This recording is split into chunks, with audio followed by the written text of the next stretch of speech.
Kati ya vifo vitatu vinavyotokea Tanzania, moja kinasababishwa na magonjwa yasiyo ya kuambukiza.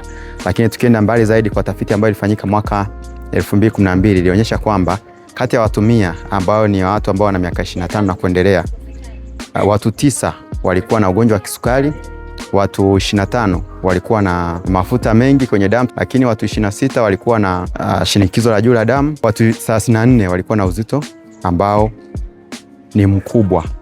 Kwa hiyo hii inaweza katupa picha halisi kwamba katika watu wazima kuna changamoto kwa kiwango hicho ambacho ni tunasema magonjwa yasiyo ya kuambukiza.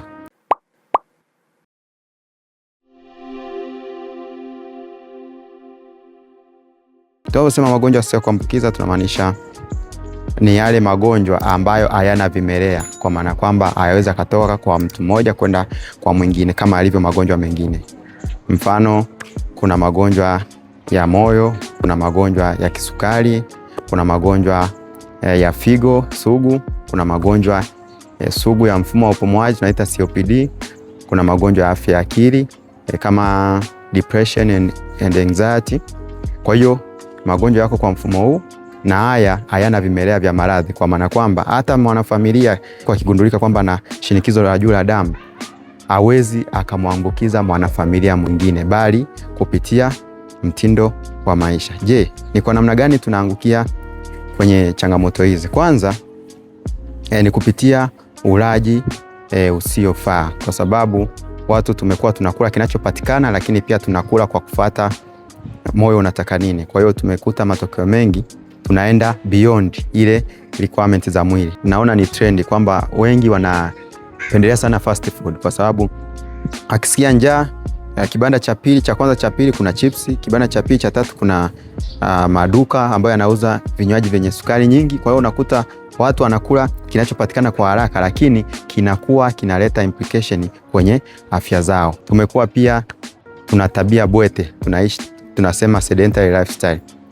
Hatufanye mazoezi. Kwa Shirika la Afya Duniani WHO inashauri angalau kwa siku uwe na dakika 30 za kufanya mazoezi ambayo yanakusaidia kutoka jasho. Kwa hiyo wengi wetu naye unayetazama unaweza kugundua kwamba mara nyingi unakuwa uko sedentary, yani haufanyi au shughulishi mwili. Matumizi makubwa ya chumvi, kwa sababu ukitumia chumvi kwa kiwango kikubwa zaidi ya kijiko kimoja cha chai kwa siku kwa mtu mmoja, ina maana unakuwa unazidi matumizi ya chumvi, ambayo implication yake unaona inaleta shinikizo la juu la damu. Lakini kingine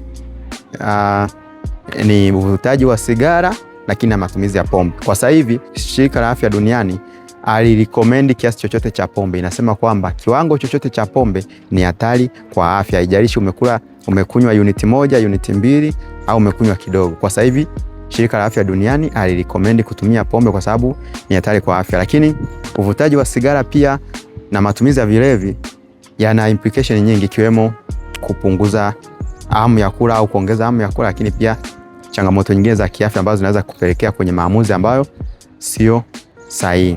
Kingine kinachopelekea ni stress. Sasa hivi yapo matukio mbalimbali ambayo yanaonyesha kwamba vijana wana stress, wanapitia msongo wa mawazo, wanapitia anxiety. Kwa hiyo inakuwa na implication pia kwenye ulaji, lakini pia kwenye maamuzi wanayoyafanya kuhusu maisha yao ya kila siku. Mimi nawasihi wa Tanzania wenzangu, tumeona statistics zinatisha kwamba kati ya vifo vitatu kimoja kinasababishwa na magonjwa yasiyo kuambukiza. Ni kweli kuna haja ya kuchukua hatua.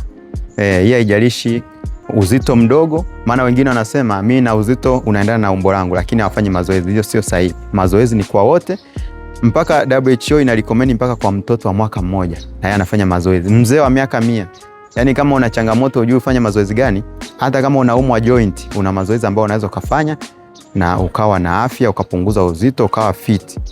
Kama utakuwa na changamoto yoyote, una ugonjwa wowote, unaweza ukatucheck kupitia social media, Facebook, Instagram and TikTok, na hapa kwa YouTube. Tunatoa ushauri mostly free, lakini on the other way uta contribute huduma. Thank you. See you the next time.